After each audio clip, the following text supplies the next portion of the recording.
Hi, I'm Warren Luff and I'm driver for TeamVodafone, partnering with Craig Lowndes in this year's endurance races at Sandown and Bathurst. Here for the Norton technical piece, looking at the behind the scenes as to what it takes to be an efficient co-driver and what happens in the pit stops.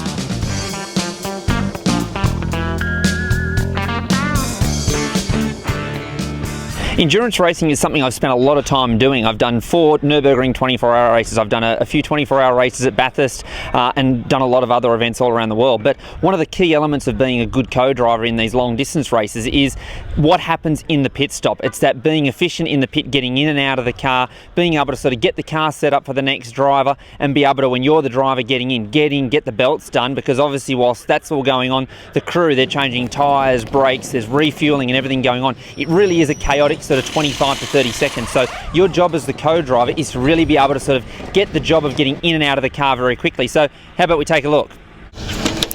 One of the important things at the start of the pit stop is when the car pulls up, it's the next driver's job to get the door open, and pretty much as soon as the door's open, the guy that's in the car, he's going to be firing himself out pretty quickly. Now, at these next 2 races, we've actually got a helper that's basically, their job is to help us getting in the car and help us get strapped in. So they're an integral part of the role of the pit stop as well. So as the driver coming into pit lane, the first thing that needs to happen is coming into pit lane speed limiter comes on, and then that's when the action really starts. The car controller over the radio is starting to give some direction as to what you need to be doing. Most importantly, they'll be telling you to reset the bars, so to get it ready for the next incoming driver, reset the brake bias, helmet vent out, and then final instruction is into neutral and radio out. So usually about probably 20 meters out, you'll unplug your radio and get ready. Once you come to a complete stop, only then can you undo your belts. You can't you can loosen them off coming down pit lane, but you can't actually undo the clip until the car is stationary. So as the driver in the car, the moment you stop, it's belts undone and basically fire yourself out of the car and get out of the way of that incoming driver and our car controller. The person getting in the car is just as busy, because basically as soon as you get in the car, you're basically trying to get the belts done up as quick as you can, but it's one of those things, if you try and rush it, you end up making too many mistakes. So it's something that we spent a lot of time working at in the workshop. Also on our previous test day, we spent plenty of time doing driver change practice. And so essentially it's get your belts done up.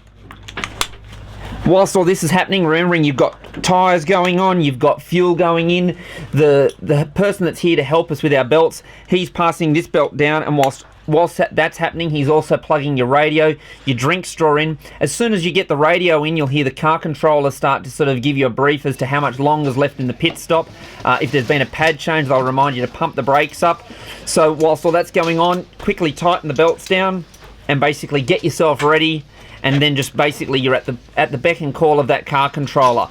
With about sort of 5 seconds to go, you'll see that the guys have finished doing the tyres.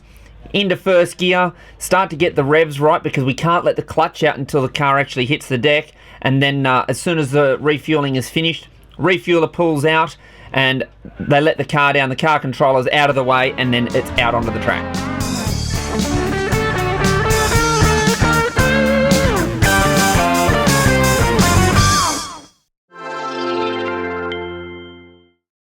Where do you keep your important stuff? Here, definitely, but also here, and probably here too. Of course, having all your stuff with you everywhere you go is fantastic, until you start thinking about how you're going to keep it all safe. Because bad guys really don't care whether they get your credit card number by hacking into one of your computers over the internet, or by simply walking away with your smartphone or tablet when you're not looking.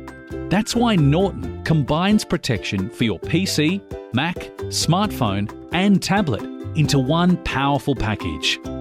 With Norton, you can quickly protect your devices from all kinds of online threats.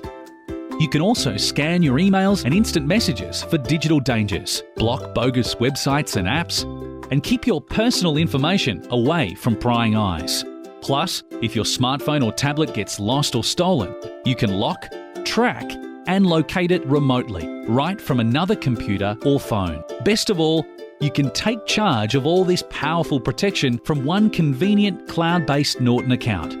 Just log in to add your computers, smartphones and tablets, and enjoy the peace of mind that comes from knowing all your stuff is safe and protected. So get Norton today and get the powerful protection your stuff deserves, no matter where you keep it or how you choose to use it.